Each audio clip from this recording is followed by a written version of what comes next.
going on, guys? So today's video is going to be about the basics of physique and sports supplements.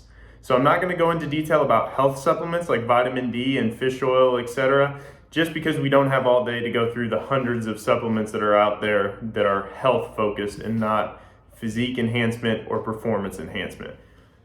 The first and most common supplement that I'm going to talk about is caffeine. We all know what caffeine is. It's in everything nowadays. So energy drinks, pre-workouts, intra-workouts, they're throwing caffeine into just about everything that we consume nowadays. I want to give you some of the science behind caffeine and why some of the pre-workouts and stuff that we may be taking aren't as useful as we think they are. Studies show that doses anywhere from 1 milligram to 3 milligrams per kilogram of body weight have shown increases in performance, in strength and endurance, as well as mental focus and information recall. Once the doses start to get above that 3 milligrams per kilogram body weight dose, things start to get a little fishy. There's a lot of inconsistent data from studies talking about that 4 milligrams and up dose, and it starts to show a lack of focus. Some people get a lot of jitteriness. People start to develop more tolerance to caffeine, and then they have lack of information recall. So it's actually harder for them to remember and focus than it was at the lower doses. All right, let's go over a quick example of proper dosing in that 1 to 3 milligram per kilogram body weight range. So I weigh 95 kilograms, that's 210 pounds. So at max, daily I should be consuming around 300 milligrams of caffeine. This doesn't just account for my pre-workout, this accounts for my morning coffee, my afternoon energy drink, whatever sources of caffeine that you're taking in. So if we apply that to someone that weighs a little bit less than I do, say a 120 pound female that's right around that 50 to 55 kilogram mark, that means they should only be taking in at most 150 to 180 milligrams of caffeine. Most pre-workouts have upwards of 300 to 400 milligrams of caffeine if you're looking for a high stem pre-workout. To me, that just seems like it would cause a lot of deleterious effects, and you would miss out on a lot of the performance benefits of those lower doses, where you would be able to still focus but still get those increases in strength output and endurance output during your workout. I'm not saying that all pre-workouts are bad or that you shouldn't take pre-workout. I'm just saying that we really need to keep an eye on those doses so that we can not develop a high tolerance and have to keep increasing and increasing our dose to get the same effect. And if you're dead set on taking a pre-workout that has upwards of 300 to 400 milligrams of caffeine, maybe make that your only caffeine intake for the day. Or on the days that you're not training, don't have any caffeine so that your receptors are still staying a little bit more fresh, and it will take longer for you to build up that tolerance, and you'll still get those performance output benefits of the caffeine. So while we're on the subject of caffeine and pre-workouts, I'm going to show you this next slide down below that's going to talk about some of the other useful backed by science ingredients, as well as some that are kind of on the maybe list, maybe not backed by as many studies, but have anecdotal evidence showing that they've been pretty useful in providing the same effects that they are marketed to have. So I won't go into the nitty gritty about how everything works, but citrulline, L-theanine, and creatine are all really good supplements to include in your pre-workout. L-theanine has a synergistic effect with caffeine. It tends to take some of the jitteriness and some of the lack of focus out of the caffeine so that you're able to tolerate the little bit higher doses. Citrulline is a blood flow supplement, so it helps with the pump. It's usually put into a pre-workout, clinically dosed at 6 grams. If you see any less than 6, it's probably not a properly dosed pre-workout, and I would probably steer clear of that. And then creatine is an amazing supplement. Creatine you can buy as a separate supplement on its own. That's how I take it, at 5 grams per day. Creatine monohydrate is the most studied sports supplement on the market. It increases level of creatine phosphate in your body and helps transform ADP back in ATP to be readily available for anaerobic activity. To break that down into basic terms, all that means is it's going to increase muscular endurance and allow you to get a few extra reps or a few extra sprints in on the bike, which will equate to a greater training stimulus over time. A few other ingredients I don't mind seeing in pre-workouts, but are not like have-tos for me, are glycerol, L-tyrosine, beta-alanine, and agmatine sulfate.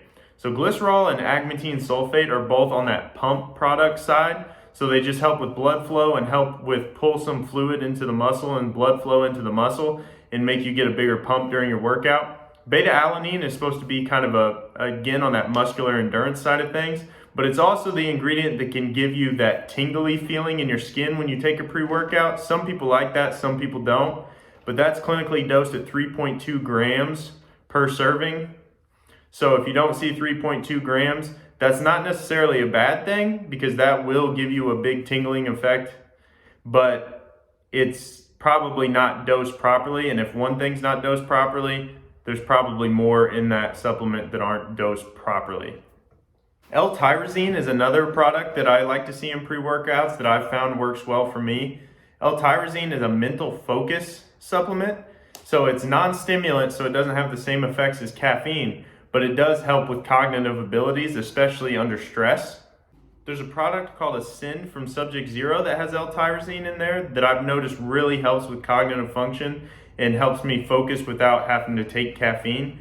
I really like that product. It has a lot of other supplements in there that are supposed to improve cognitive function, and I've noticed really great results out of it.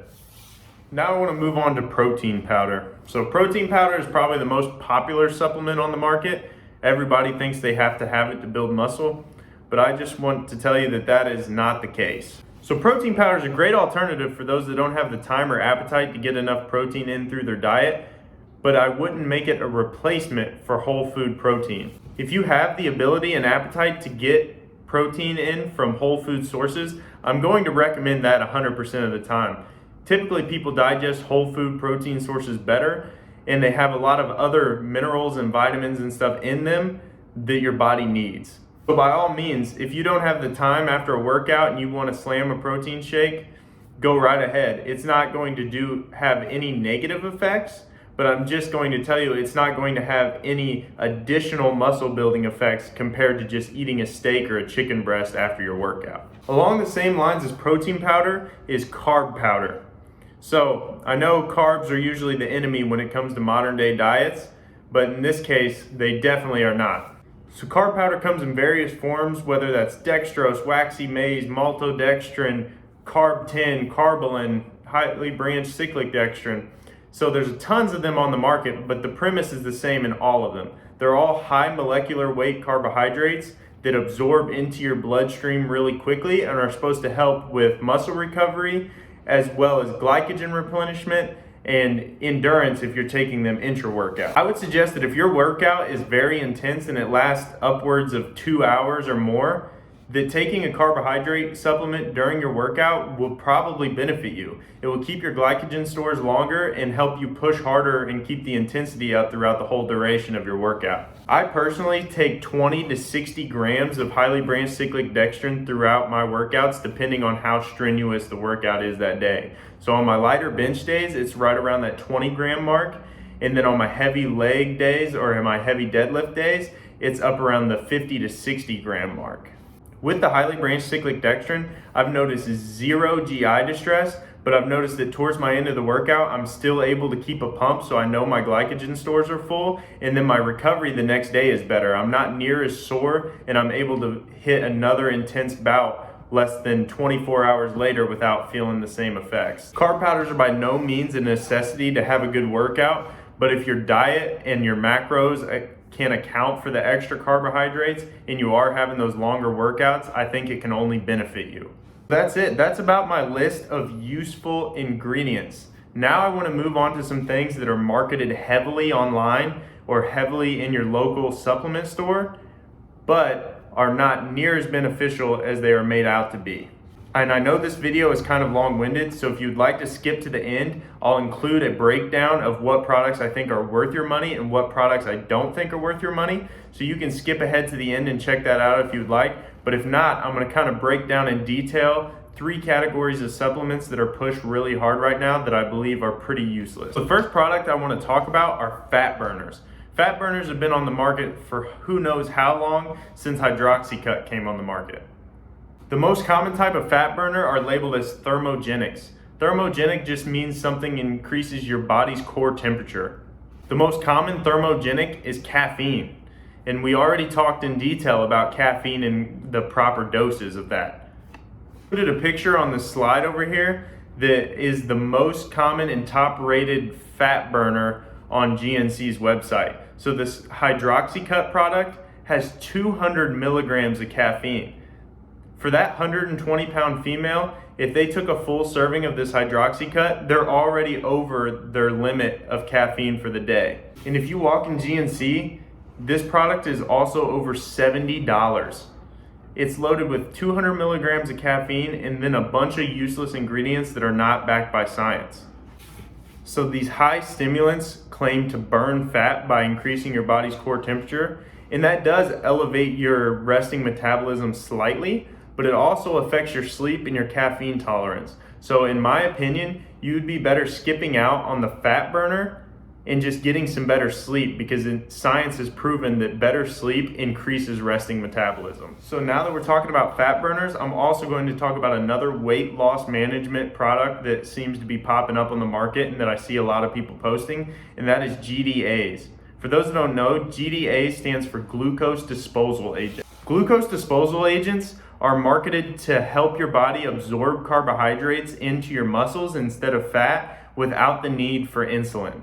The only problem with that is that none of the ingredients that are included on this have really proven to help insulin markers that much. A healthy insulin response is necessary to keep your body in balance and to keep your metabolism running properly.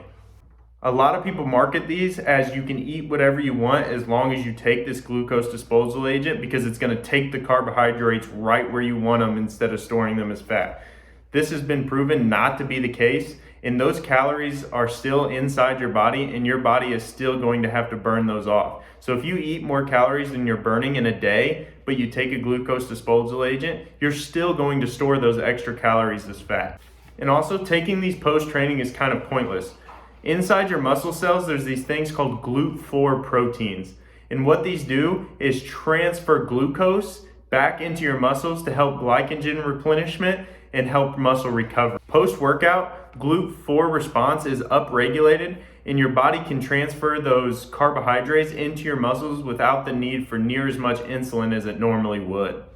So if your body's already not producing as much insulin as it normally would, adding something that claims to further reduce that insulin response isn't going to make a big difference anyway, even if it was effective. So now that we've covered fat burners and GDAs, I want to move on to BCAAs. This is my last supplement on my list today. In my opinion, BCAAs are one of the most over-marketed and oversold supplements on the market. BCAAs claim to stimulate muscle protein synthesis and help build more muscle, but that is not backed by the science.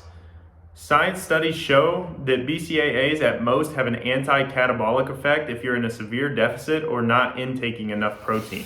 Adequate protein intake for strength training athletes or people that are lifting weights on a regular basis is 0.8 grams per pound of body weight to 1 gram per pound of body weight. The studies show that if you're consuming enough protein, BCAAs don't further the muscle building process. My recommendation is pretty simple. Consume a whole food meal containing a whole food protein source approximately an hour and a half to 2 hours before training, and then do the same thing post-training.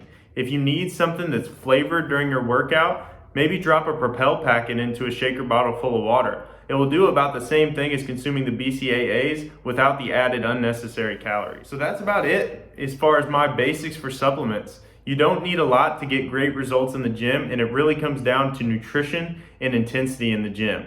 As long as you're working hard and you're eating right, you're gonna see better results than if you took all the supplements in the world. So I hope you see this video, you save a little bit of money, and you put your focus where it needs to be on your nutrition and your training. If you do that, you'll be golden. There's no supplement you can take that will replace hard work. So thank you guys for tuning in. Be ready for my next update for the Ironville Classic prep, and I will talk to you soon.